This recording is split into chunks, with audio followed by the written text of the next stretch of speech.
آج سے تقریباً 743 ایئرز پہلے افریقہ کے کسی ایک نامعلوم جگہ پر پیدا ہونے والا ایک بچہ کسی کے وہم و گمان میں نہیں تھا کہ وہ بڑا ہو کر دنیا کا سب سے امیر ترین انسان بننے والا ہے۔ جی ہاں گائز، میں بات کر رہا ہوں منسا موسیٰ کے بارے میں۔ منسا موسیٰ پیدا تو ایک غریب گھرانے میں ہوئے تھے، لیکن جیسا کہ بل گیٹس نے کہا، "If you born poor, it's not your mistake, but if you die poor, it's your mistake." جی ہاں گائز، منسا موسیٰ غریب گھرانے میں پیدا ہوئے تھے، لیکن وہ غریب ہو کر مرنا نہیں چاہتے تھے، جس کی وجہ سے انہوں نے بچپن سے ہی پڑھائی لکھائی پر دھیان دیا اور 1311 میں مالی کے سلطان کے سب سے قریب اور بھروسے مند وزیر بن گئے۔ اور 1312 وہ سال تھا جب منسا موسیٰ مالی کے سلطان بننے والے تھے، کیونکہ مالی کے سلطان ابو بکر دوم سمندر کے اس پار زمینوں کو قبضہ کرنا چاہتے تھے اور مالی سلطنت کو اور بھی بڑا کرنا چاہتے تھے، جس کے لیے انہوں نے 1000 جنگی جہازوں کے ساتھ سمندر میں نکل پڑے، اور جانے سے پہلے انہوں نے منسا موسیٰ کو ساری مالی سلطنت کا انچارج بنا دیا،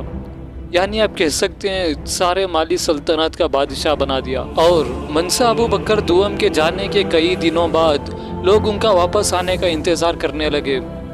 لیکن منسا ابو بکر دوم ایک ایسے سفر کے لیے نکل گئے تھے جہاں سے واپس آنا پوری طرح سے ناممکن تھا۔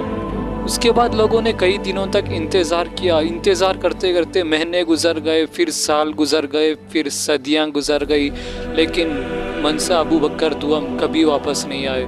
جس کے بعد منسا موسیٰ کو مالی سلطنت کا سلطان بنا دیا گیا۔ اور اس دور میں آج ہی کی طرح سونے کی بہت زیادہ مانگ تھی، جس کے بعد منسا موسیٰ نے ایک ایسی چال چلی جس کا کسی کو اندازہ بھی نہیں تھا۔ منسا موسیٰ نے سلطان بننے کے بعد سب سے پہلا جو کام کیا وہ یہی تھا کہ انہوں نے اپنے آس پاس کی کنٹریز جہاں پہ بہت زیادہ ماترا میں سونا نکلتا تھا، ایسی کنٹریز پر قبضہ کرنا شروع کر دیا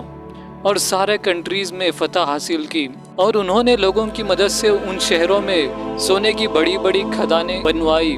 اور ساری دنیا میں سونا سپلائی کرنے لگے۔ ان کے امیر بننے کا صرف سونا ہی ایک راز نہیں ہے، کیونکہ وہ سونے کے ساتھ ساتھ نمک کی بھی تجارت کرتے تھے۔ نمک اس زمانے میں اتنا قیمتی کیوں تھا؟ اس لیے کہ مالی سلطنت کا آدھے سے بھی زیادہ حصہ صرف ریگستان تھا، اور ریگستان میں چیزوں کو سڑنے سے بچانے کے لیے زیادہ تر نمک کا استعمال کیا جاتا تھا، اور اس لیے نمک کی قیمت اتنی زیادہ بڑھ گئی تھی۔ گائز، میں آپ لوگوں کو ایک بات کلیئر کر دوں کہ سونا اور نمک کی تجارت سے جتنا بھی پیسہ ملتا تھا وہ سارا سلطنت کی اکانومی اور لوگوں پر خرچ کیا جاتا تھا، لیکن ہمارے دماغ میں یہ سوال آتا ہے کہ اگر سارا پیسہ سلطنت کے لیے خرچ ہوتا تھا تو منسا موسیٰ کے پاس اتنا پیسہ کہاں سے آ گیا؟ تو گائز، اس کا جواب یہ ہے کہ منسا موسیٰ پڑھے لکھے ہونے کے ساتھ ساتھ بہت زیادہ چالاک تھے۔ انہوں نے سونے کی کھدانوں اور نمک پر ٹیکس لگا دیا، یعنی جتنا زیادہ سونا اور نمک سیل ہوتا لوگوں کو اتنا زیادہ ٹیکس بھرنا پڑتا، اور جتنا زیادہ لوگ ٹیکس بھرتے اتنا زیادہ منسا موسیٰ امیر ہوتے رہے۔ کچھ لوگ کہتے ہیں کہ ان کے پاس $400 بلین تھے، اور کچھ لوگ کہتے ہیں $800 بلین تھے، لیکن اصل میں ان کے پاس اتنا پیسہ تھا جس کو ہم کہتے ہیں انکیلکولیبل۔ جی ہاں گائز، اتنا پیسہ تھا جس کو گننا پوری طرح سے ناممکن تھا۔ اور اس چیز کا اندازہ ہم اس بات سے لگا سکتے ہیں کہ منسا موسیٰ جب حج پر گئے تھے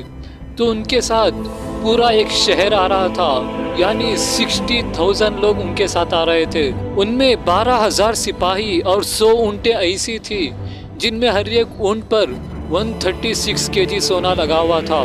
اور ہر ایک سپاہی کے پاس سونے کا پورا ایک بکسا تھا، اور وہ سپاہی راستے میں آنے والے ہر ایک غریب کو اتنا سونا دیتے